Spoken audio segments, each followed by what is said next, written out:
ഇനി തൃണമൂൽ കോൺഗ്രസിന്റെ കാലമല്ല എന്നുള്ള തിരിച്ചറിവാണ് അവർക്കെല്ലാം ഉള്ളത്.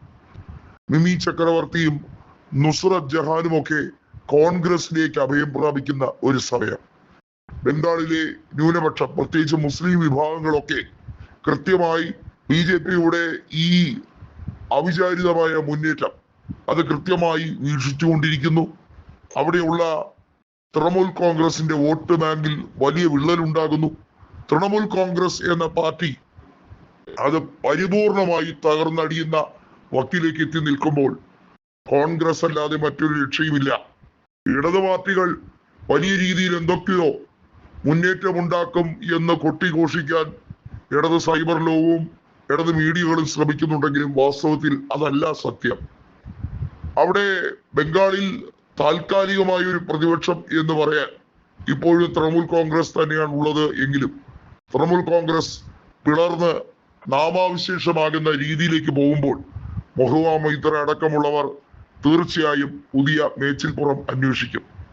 മഹുവ മൊയ്ത്ര അടക്കമുള്ളവർ തൃണമൂൽ കോൺഗ്രസുമായി പല അഭിപ്രായ ഭിന്നതയും ഉണ്ട് എങ്കിലും അതൊന്നും കൃത്യമായി പറഞ്ഞിട്ടില്ലായിരുന്നു. എന്നാൽ ലോക്സഭാ അംഗം കൂടിയായിട്ടുള്ള മഹുവ മൊയ്ത്ര, അതുപോലെ തന്നെ നിലവിൽ സൈനി ഘോഷ് അടക്കമുള്ളവർ കോൺഗ്രസ് അംഗത്വം എടുത്തുകൊണ്ട് കോൺഗ്രസിലേക്ക് മാറാനുള്ള സാധ്യതയാണ് കാണുന്നത്. നിലവിൽ അങ്ങനെ സംഭവിച്ചാൽ കൂറുമാറ്റ നിരോധന നിയമപ്രകാരം അയോഗ്യരാക്കപ്പെടുമോ എന്നുള്ളതിന്റെ നിയമവശം കൂടി പരിശോധിച്ചിട്ടായിരിക്കും അത്തരമൊരു പൊതു തീരുമാനത്തിലേക്ക് എത്തുക. അങ്ങനെ പെട്ടെന്ന് എടുത്തിയാടി ഒരു തീരുമാനം എടുക്കേണ്ട എന്നുള്ള രീതിയിലേക്കും ചില ചർച്ചകൾ വഴിയൊരുക്കുന്നുണ്ട്. മമതാ ബാനർജിയാണ് പ്രതിപക്ഷ നേതാവാക്കി സ്പീക്കർ ചുമതലപ്പെടുത്തുന്നതെങ്കിലും അവിടെ ആശയപരമായി മമതയോട് താൻ വിയോജിച്ചിട്ടില്ല എന്ന് മമത തുറന്ന് സമ്മതിക്കുന്നുമുണ്ട്. കാര്യങ്ങൾ കലങ്ങി മറിഞ്ഞുകൊണ്ടിരിക്കുകയാണ്. മമതയുടെ പിടി വിട്ടുപോയിരിക്കുന്നു എന്നുള്ളതിൽ യാതൊരു സംശയവുമില്ല. 15 കൊല്ലം കൊണ്ടുള്ള അവരുടെ അക്രമ രാഷ്ട്രീയം അതിര് കടന്നു എന്നുള്ളത് ആർക്കാണ് അറിയാത്തത്. അതുകൊണ്ട് തന്നെയാണ് BJPയുടെ നേതാവായി സുവേദ് വരുമ്പോൾ വാസ്തവത്തിൽ വലിയ തോതിൽ അവിടെ പഴയ കമ്മ്യൂണിസ്റ്റുകാരടക്കമുള്ളവർ ആഹ്ലാദ പ്രകടനം ഉൾപ്പെടെ നടത്തിയത്.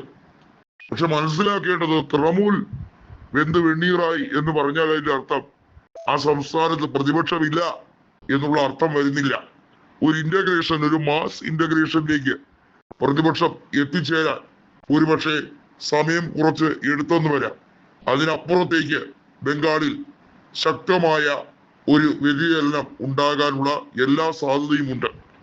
നിലവിൽ സൈനി ഘോഷ് അടക്കമുള്ളവർ പല നീക്കങ്ങൾക്കും തുടക്കം കുറിക്കാൻ വേണ്ടിയുള്ള ശ്രമമാണ്.